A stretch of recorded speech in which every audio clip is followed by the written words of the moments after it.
మీకు ఈ వీడియో గనుక నచ్చినట్లయితే వీడియోను లైక్ చేయండి. తిలోత్తమ వల్లభలు గాయత్రీదేవి ఫోటో కోసం దండ, పిండం ముద్దలు తీసుకొని వస్తారు. అందరూ షాక్ అవుతారు. విశాల్ ఇదేం పని అని తిడతాడు. దుస్సాహసం చేస్తున్నారని నయని తిడుతుంది. హాసిని కూడా వల్లభను తిడుతుంది.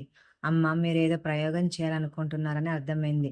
ఇంతకుముందు సుమన కూడా ఇలాగే చేయబోయి నయని వదిన చేతిలో చచ్చే టైంలో బతికిపోయిందని విక్రాంత్ అంటాడు. నేను అప్పుడు మా అక్క కన్నా తొలి బిడ్డ ప్రాణాలతో ఉంది కన్న గ్యారంటీ ఏంటి అంటే రివాల్వర్ గురిపెట్టింది. మా అక్క అలాంటిది. ఇప్పుడు అత్తయ్య చేసిన పనికి ఏం చేస్తారో అని సుమన అంటుంది. అప్పుడు నయని, అమ్మగారు గత జన్మ తాలూకు దేహాన్ని విడిచిపెట్టి 24 సంవత్సరాలు అయింది. 2 పుష్కరాలు సమస్యలు పూర్తయిన సందర్భంగా దీపాలు వెలిగించి మళ్ళీ మా జీవితాల వెలుగు నింపడానికి మా బిడ్డగా వచ్చారు అని కృతజ్ఞతలు చెప్పడానికే కానీ ఇలా పిండం పెట్టడానికి కాదు అని నయని అంటుంది. నేను అదే చెప్పాలనుకున్నా అమ్మా అని విశాల్ అంటాడు. అప్పుడు తిలోత్తమ, నేను వినాలి అనుకోలేదు నాన్న, సారీ ఏం అనుకోకు. ఎందుకు అంటే ఆ జన్మ వేరు ఈ జన్మ వేరు. నేనేమి సమయం సందర్భం లేకుండా ఈ పని చేయడం లేదు కదా. అప్పుడు హాసిని, పెట్టండి ఏం జరుగుతుందో చూద్దాం. ఇలాంటి పిచ్చి పని చేస్తే గాయత్రి అత్తయ్య వచ్చి వీళ్ళ అంతు చూస్తుంది అని అంటుంది. చూడాలి అనే కదా మేం చేసేది అని తిలోత్తమ అంటుంది. అన్నింటికి సిద్ధంగా ఉన్నట్లున్నారు కానివ్వండి అని సుమన అంటుంది. అమ్మ నా మాట వినండి వద్దు అని విశాల్ అంటాడు. విశాల్ ఎప్పుడు చేయాల్సిన పని అప్పుడే చేయాలి. వల్లభ దండ వేయి అని తిలోత్తమ వల్లభతో చెప్తుంది. వల్లభ దండ వేయగానే గాలి వీస్తుంది. గాయత్రి పాప పడుకోగానే గాయత్రీదేవి ఆత్మ బయటకు వస్తుంది. వల్లభకు బొట్టు పని తిలోత్తమ చెప్తుంది. వల్లభ భయపడతాడు. దీంతో తిలోత్తమని కుంకుమ బొట్టు పెడుతుంది. అందరూ ఎంత వద్దని చెప్పినా వినకుండా తిలోత్తమ గాయత్రీదేవి ఫోటో దగ్గర పిండం ముద్దలు పెడుతుంది. నయని తిలోత్తమ చేతికి గాయం తగ్గిందా అని అడుగుతుంది. ఇంకా తగ్గలేదు అని తిలోత్తమ అంటుంది. ఇంతకీ ఆ చేతికి గాయం ఎలా అయిందో చెప్పనే లేదు అని నయని అంటుంది. అప్పుడే గాయత్రీదేవి ఆత్మగా వస్తుంది. చెప్పొద్దు నయని. నయనిని గాయత్రీదేవి మాట్లాడొద్దని సైగ చేస్తుంది. నేను వచ్చినట్లు తిలోత్తమకు ఎట్టి పరిస్థితుల్లోనూ చెప్పకు.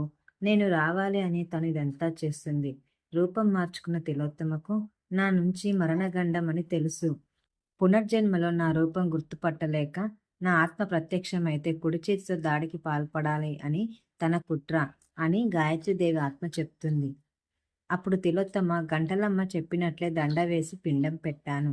గాయత్రి అక్క ప్రత్యక్షం అవ్వాలి కదా. అప్పుడు గాయత్రీదేవి అనుకుంటుంది. నయని గాయత్రీదేవికి సైగ చేయడంతో అర్థమైంది నయని తిలోత్తమ కుడి చేతికి ఎందుకు అలా గ్లౌజ్ వేసుకుంది అనే కదా. అది చెప్తే అర్థమయ్యేది కాదు, చూడాలి. నువ్వు వెళ్ళి అద్దం తీసుకొచ్చి దాని మీద ఓం అని రాసి నా ఫోటో ప్రతిబింబం దాని మీద పడేలా చేయి. అందరూ నా ఫోటో ప్రతిబింబం చూస్తారు. కానీ తిలోత్తమ మాత్రం నా ఆత్మను చూడగలుగుతుంది. అప్రయత్నంగా తన కుడి చేయి లేచి అద్దంలో కనిపించేది. ఆత్మనా లేదంటే ఫోటో ప్రతిబింబమా అని ఆ చేతితో అద్దాన్ని తాకినప్పుడు ఆ చేతిలో ఏముందో చూసే అవకాశం ఉంది. అర్థమైంది కదా నయని, వెళ్ళి అద్దం తీసుకొనిరా అంటుంది. అప్పుడు నయని గాయత్రీదేవి చెప్పినట్లు చేస్తుంది. అందరూ అడిగితే గాయత్రి అమ్మగారి క్షేమం కోసం అద్దం మీద ఓం అని రాశాను అని నయని చెప్తుంది. నయని ఫోటో ఎదురుగా అద్దం పెట్టి అందరిని చూడమని అంటుంది. గాయత్రీదేవి తిలోత్తమ వచ్చినప్పుడు అద్దం కొంచెం తిప్పమని, అప్పుడు తాను వస్తాను అని, తనని తిలోత్తమ చూడాలని గాయత్రీదేవి అంటుంది. ఇక నయని తిలోత్తమను పిలుస్తుంది. తిలోత్తమ వస్తుంది. అప్పుడు వెనకాలే గాయత్రీదేవి కూడా వస్తుంది. నయని అద్దంలో గాయత్రీదేవి ఆత్మ కనిపించేలా చేస్తుంది. అది చూసి తిలోత్తమ షాక్ అయిపోతుంది. గాయత్రి అక్క అని అరుస్తుంది. వణికిపోతుంది. అక్క వచ్చిందని పెద్ద కేకలు పెడుతుంది.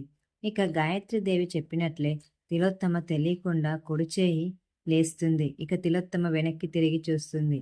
ఇక గాయత్రీదేవి తిలోత్తమ చెవి దగ్గరకు వచ్చి, నువ్వు చూస్తున్నది నన్ను కాదు తిలోత్తమ, నీ చావుని అని అంటుంది. దానికి తిలోత్తమ, లేదు నేను చావను అని పెద్దగా అరుస్తుంది. అందరూ తెగ భయపడిపోతారు. గాయత్రీదేవిని నేను చూడాలి అని మొత్తం వెతుకుతుంది. దీంతో ఇవాటి ఎపిసోడ్ పూర్తయిపోతుంది.